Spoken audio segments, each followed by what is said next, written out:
There's always that one story you hear and immediately think, nah, no way. But then little by little, more details start to surface. And suddenly you realize, oh wow, this actually happened. That's exactly the vibe surrounding the latest Meghan Markle drama, this time involving Prince William.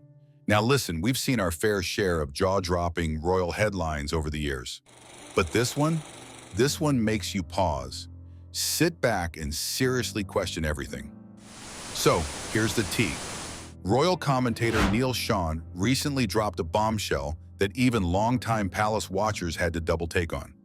Meghan Markle once requested that Prince William, yes, that William, walk her down the aisle at her wedding. Not her father, not a family friend, not even Charles. She asked for William, the future King of England, her fiancé's older brother. Like, what? To those watching from the sidelines, it might have seemed like an odd but harmless suggestion. But for William, it was something else entirely. Puzzling, uncomfortable, and frankly inappropriate. The two weren't particularly close. Their relationship was still new, formal, and cautiously distant. And yet, Meghan chose William for a role typically reserved for someone deeply personal. A symbolic gesture on a wedding day where a bride entrusts not just tradition, but emotion and meaning. Take a moment and think about that level of audacity. Meghan wasn't looking for a last-minute stand-in. This wasn't a case of family chaos or an absent parent. This came from a place that made royal insiders raise every eyebrow in the room. Because who asked their fiancé's brother to give them away? Unless there's something deeper going on. And that's what set off the firestorm. Because this wasn't just some awkward wedding request. It peeled back the curtain on whispers that had been circulating for years. Meghan didn't just want to marry into the royal family. She wanted to conquer it. The crown, the clout, the influence. And Harry? He was the most accessible entry point. Let's not pretend this is some wild conspiracy. Royal insiders, biographers, and veteran journalists have been dissecting Meghan's ambition for years. From the way she catapulted into the limelight to how lightning fast the engagement happened, the signs were all there. William reportedly warned Harry to slow down. From the beginning, William had doubts. Many say he never trusted Meghan. And honestly, how could he? He's grown up in a world where opportunists circle the royal orbit like sharks. So when Meghan arrived and things escalated at warp speed, William threw up a red flag. A red flag Harry completely ignored. While the world swooned over Harry and Meghan's love story, William was watching like a chess master, 5 moves ahead. He wasn't cold, he was cautious. And in hindsight, he had every reason to be.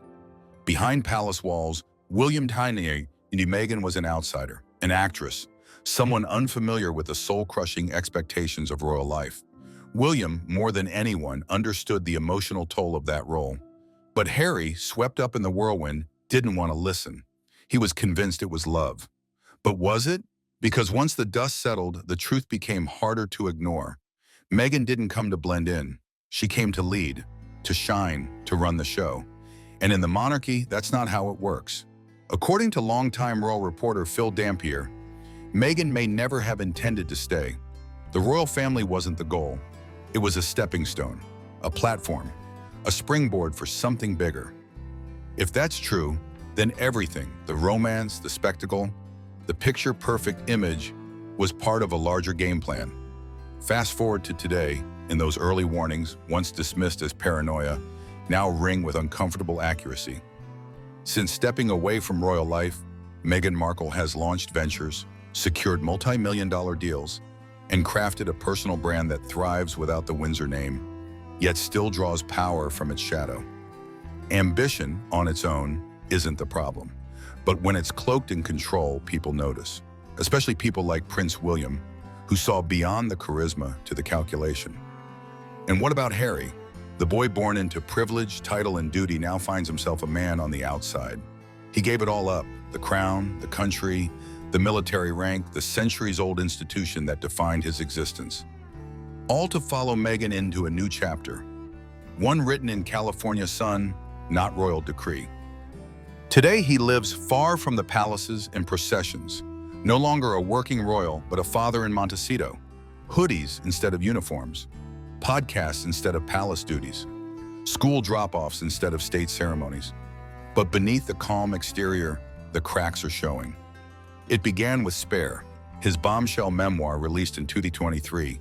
The title alone spoke volumes, The Spare to the Heir, a life in the royal system, always second, always sidelined. The book was raw, confessional, sometimes brutal, a public lancing of private wounds. Then came the lawsuits, one after another, some against the tabloids, others aimed at the monarchy itself. But this wasn't just about justice. It felt like Harry was battling phantoms, trying to rewrite history, erase humiliation, make the pain make sense.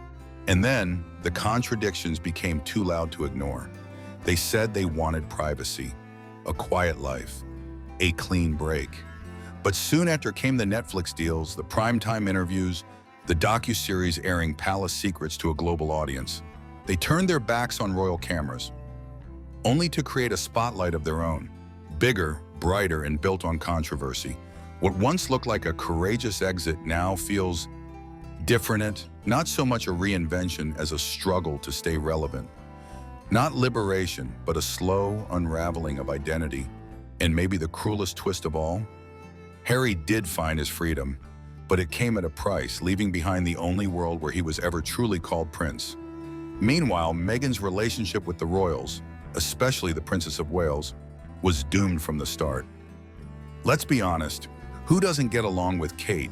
She's composed, gracious, adored by the public, and raised with the quiet discipline of someone destined to wear a crown.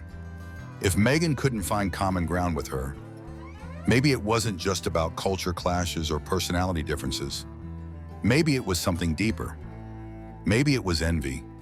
Because Catherine didn't just have the crown, she embodied it. Catherine doesn't seek attention, it finds her. That kind of natural gravitas can make anyone feel overshadowed, even someone as media-savvy as Meghan. And in that shadow, maybe Meghan saw not just a rival, but a reminder of what she could never truly become. Jealousy doesn't always explode. Sometimes it simmers, sometimes it plays the long game, hidden behind smiles, dressed up as diplomacy. With Meghan, the tension with Kate never needed public fights or tabloid drama. The silence said enough. Meghan could have had it all: global visibility, public sympathy, a historic platform. But for Meghan, proximity to power wasn't enough. She didn't want to stand beside the crown. She wanted the influence behind it. And once it became clear she would never outrank Catherine, never command the same quiet respect, the fairy tale began to fracture. Today, with applause fading and the spotlight shifting, what remains is the reality they tried to outpace. Prince Harry, once the most beloved royal of his generation, now floats somewhere in the middle. Not quite royal, not quite removed. Still tethered to a monarchy he left behind, still defined by a title he no longer serves. And Meghan? She's pivoting in Hollywood, trading palace corridors for studio boardrooms, trying to turn a royal saga into a streaming-friendly narrative. There's an old saying, how someone treats their own family tells you everything you need to know. And with Meghan, the warning signs weren't subtle. They were blaring.